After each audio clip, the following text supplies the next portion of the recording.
दोस्तों finally Realme की latest series Realme GT 8 China के अंदर लॉन्च हो गई है। इसके अंदर दो स्मार्टफोन आए हैं, Realme GT 8 and Realme GT 8 Pro। आज हम बात करने वाले हैं Realme GT 8 Pro की। ये चाइना में लॉन्च हो चुका है और आज की वीडियो में हम इसके स्पेक्स देखेंगे, डिज़ाइन देखेंगे और इसके प्राइस के बारे में बात करेंगे, कितने प्राइस में लॉन्च हुआ है। अब आप सोच रहे होंगे चाइना में लॉन्च हुआ है तो इंडिया में वीडियो क्यों बन रही है। इंडिया में वीडियो इसलिए बन रही है क्योंकि ब्रांड ने कंफर्म कर दिया कि ग्लोबली भी इसको लॉन्च किया जाएगा और जब ये ग्लोबली आएगा तो फिर ये इंडिया में भी डेफिनेटली आएगा। तो आज की वीडियो में हम बात करने वाले हैं इसके स्पेक्स के बारे में, इसके डिटेल्स के बारे में। हेलो दोस्तों, मेरा नाम है रोहित, स्वागत है आप सभी का एक और लेटेस्ट टेक वीडियो में।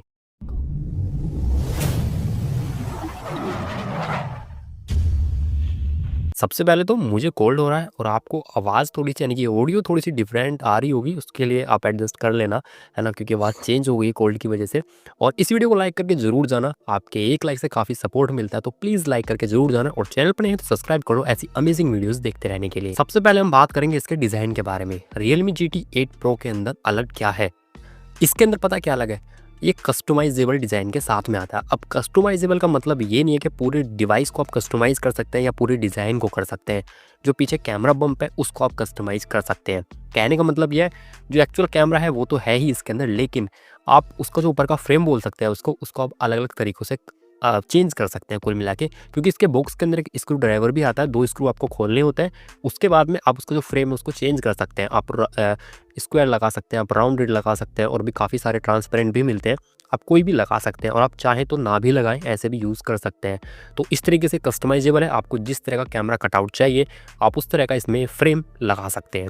बाकी अगर बात करें बाकी डिज़ाइन की तो अच्छा डिज़ाइन है, बेजल्स काफ़ी कम मिलती हैं, पंच होल डिस्प्ले के साथ में आता है और इसी के साथ में इसमें फ्लैट एजेस वगैरह आपको देखने के लिए मिल जाते हैं। काफ़ी अच्छा खासा डिज़ाइन इसका देखने में लगता है। मुझे पर्सनली इसका जो वाइट कलर है वो ज़्यादा पसंद आया।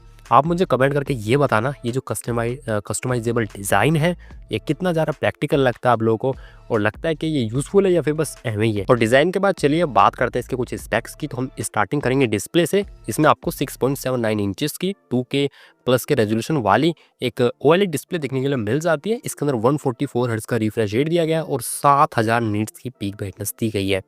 डिस्प्ले का साइज़ बहुत बढ़िया है, 144 हर्ट्ज का रिफ्रेश रेट है, प्लस में प्लस 2K प्लस का रेजोल्यूशन भी मिल जाता है, तो काफ़ी अच्छी बात है। और 7000 नीट्स की पीक ब्राइटनेस, जिसका मतलब यह है कि सनलाइट में भी क्लियर विजिबिलिटी आपको मिलने वाली है। तो डिस्प्ले के मामले में बहुत बढ़िया यहाँ पे ब्रांड ने काम किया है। और अब इसके प्रोसेसर की अगर बात करें तो स्नैपड्रैगन का 8 Elite Gen 5 आपको देखने के लिए मिलेगा। 3 नैनोमीटर बेसिक प्रोसेसर है। हालांकि अब मैंने आपको जितनी वीडियोज़ दी हैं रिसेंटली स्मार्टफोन्स की, सब के अंदर आपको यही मिल रहा है देखने के लिए। अब मिलेगा भी यही क्योंकि फ्लैगशिप डिवाइसेस में अब यही आएगा, लेटेस्ट यही चल रहा है। तो ये है। अब इसका एंथर स्कोर अभी ब्रांड ने तो शायद नहीं बताया, क्योंकि बाकी ब्रांड जो है बता रहे हैं अपने अपने स्मार्टफोन का। जैसे आईक्यू ने बताया था कि 4.3 मिलियन मिलेगा। तो ये जो प्रोसेसर है कहीं कहीं पे आपको 40 लाख के आसपास यानी कि 4 मिलियन निकाल के दे देता है। तो इसी के आसपास इसका एंथर स्कोर रहने वाला है। काफ़ी पावरफुल प्रोसेसर है वैसे ये। सॉफ्टवेयर की बात कर ले, Realme UI 7 बेस्ड एंड्रॉइड 16 के साथ में आएगा आउट ऑफ द बॉक्स, यानी कि लेटेस्ट वाले सॉफ्टवेयर के साथ में ये स्मार्टफोन आपको देखने के लिए मिल जाएगा। OS अपडेट या सिक्योरिटी अपडेट्स कितने साल के होंगे वो देखने वाली बात है, क्योंकि फिर रीजन वाइज कंपनी चेंज भी कर देती है कभी कभी। तो देखने वाली बात है कि चाइना में कितने साल के देता है या फिर इंडिया में ये कितने साल के प्रोवाइड करता है। वैसे मैं कम से कम ये चाह रहा हूँ कि 4 से 5 साल के तो कम से कम OS अपडेट होने ही चाहिए। जिस सेगमेंट में ये आया है चाइना के अंदर, अगर उस सेगमेंट में इंडिया में आता है तो 4 से 5 साल के तो बनते हैं। और अब बात कर लेते हैं इसके पावर हाउस की। 7000 mAh की बड़ी बैटरी है इसके अंदर, 100 वॉट की वायर वाली फास्ट चार्जिंग है और 50 वॉट की वायरलेस चार्जिंग देखने के लिए मिल जाती है। वैसे 50 वॉट काफ़ी ज़्यादा होता है वायरलेस चार्जिंग के लिए, तो ये भी एक अच्छी बात है। और 7000 mAh की बैटरी तो बहुत बड़ी होती है।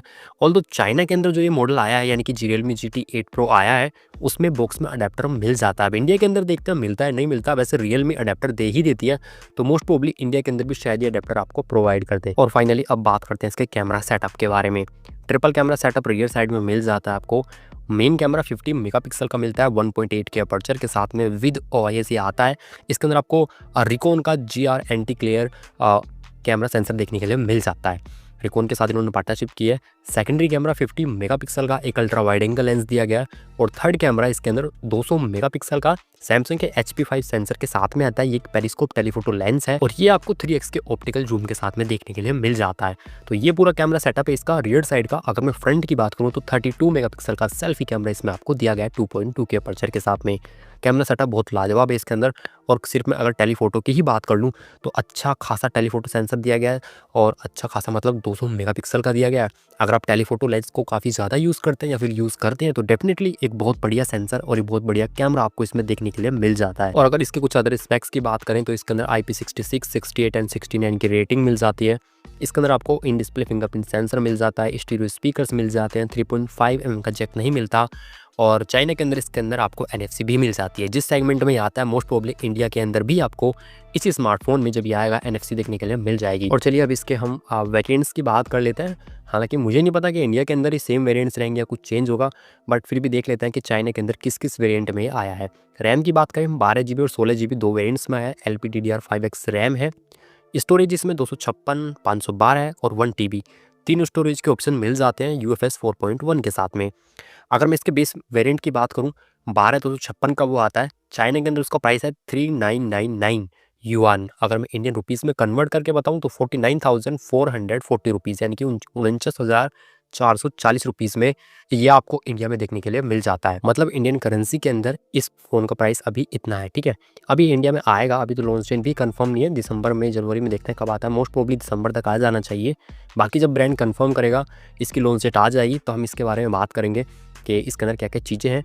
बस ज़्यादा चीज़ें यही रहने वाली है। चाइना से जब कोई फ़ोन इंडिया में आता है कभी कभी तो पूरा सेम आता है, कभी 19-20 कुछ चेंजेस हो जाते हैं। तो जब इसकी इंडिया की लॉन्च डेट कंफर्म होगी तब हम एक वीडियो कर लेंगे और मैं आपको क्लियर बता दूंगा कि क्या क्या स्पेक्स आते हैं इसके अंदर।